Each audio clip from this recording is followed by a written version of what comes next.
What I'd like to talk about today is 21st century medicine and the revolution it's going to bring toward healthcare. There are two strategies that have fundamentally changed 20th century medicine. One, the Genome Project, and two, systems biology.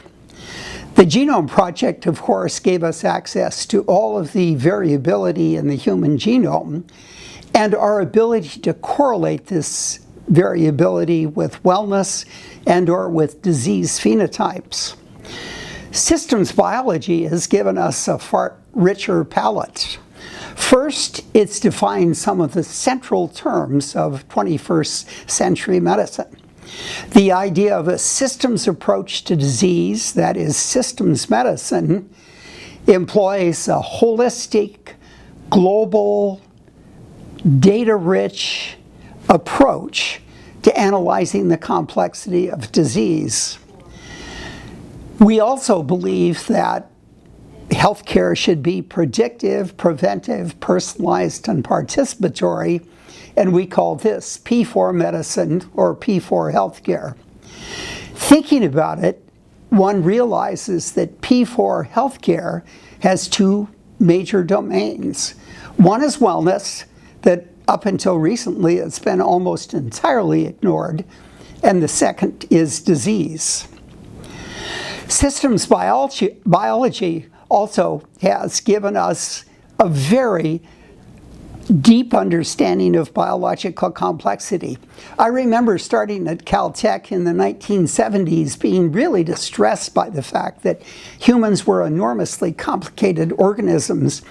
We didn't have good ways of talking about that complexity. Later that came to be systems biology, nor did we have the instruments for generating data that could let us begin to comprehend this complexity. So what is absolutely critical in understanding human complexity is what we call dense phenotyping. That is, analyzing data that include genomic, omic data, physiologic data, digital health data, microbiome, and many other kinds of data, because it's only in that context can we access the features that are proxies for the hundreds of biological systems that operate in a human being. Systems biology has also given us the tools to do high throughput generation of information from humans, be it proteomics, genomics, metabolomics, single-cell biology. Systems biology has also given us the computational platforms that will let us draw in, analyze, integrate, visualize, and even model the complexities of human data.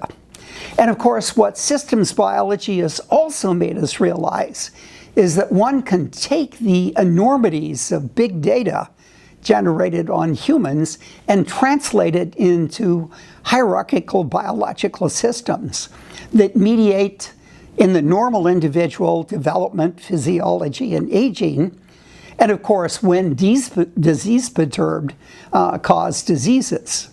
Comparing the normal and disease-perturbed networks gives fundamental new insights into biomarker discovery, the identification of drug targets, and even biological mechanisms. So systems biology then has really transformed healthcare. It has given us a sharp conceptual view of what idealized healthcare should really be all about. In 2016, ISB and Providence St. Joseph's Health, a very large nonprofit health center, 50 hospitals, 5 million patients a year, 15 million clinical health, electronic medical records and so forth, affiliated with the idea of bringing this 21st century medicine to Providence St. Joseph's. Already we have 2 major clinical trials that are using dense phenotyping, and these are on scientific wellness and on Alzheimer's, and the initial results in both look very promising.